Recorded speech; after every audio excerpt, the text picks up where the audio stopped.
আসসালামু আলাইকুম সম্মানিত খাজা এগ্রোর গ্রাহকবৃন্দ।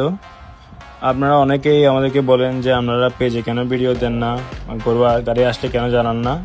আসলে আমরা যে গরু আসা মাত্র এত ব্যস্ত হয়ে পড়ি যে আর ভিডিও করার সময়ও হাতে থাকে না, এবং একজন একদিকে ব্যস্ত হয়ে পড়ে। কারণ আমাদের গরু আসা মাত্রই আলহামদুলিল্লাহ অলমোস্ট সোল হয়ে যায়। যেমন কি আজকেও গরু গাড়ি আসছে, এবং ইনশাল্লাহ বুধবার আরেকটা গাড়ি আসবে। প্রতি সপ্তাহে 2 থেকে 3টা গাড়ি আমাদের আসা হয়।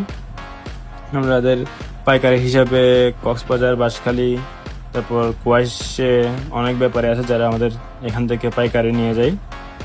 যার কারণে আসলে আমরা গরু এনে রাখতে পারি না, বেশি হইতে 4 থেকে 5 ঘন্টাই থাকে আমাদের। এবং কিছু কসাই আছে যারা পাইকারি পুরো আস্ত গরু এবং অথবা মাপা নিয়ে যায়। তাই যাদের গরু প্রয়োজন তারা আগে থেকে জানিয়ে রাখবেন, এবং গরু আসলে সাথে সাথে কল দিয়ে জানানো হবে, এবং আপনারা এসে খামারে এসে গরু দেখে দেন পছন্দ মতো নিতে পারবেন। তো এই হচ্ছে কথা। আসসালামু আলাইকুম।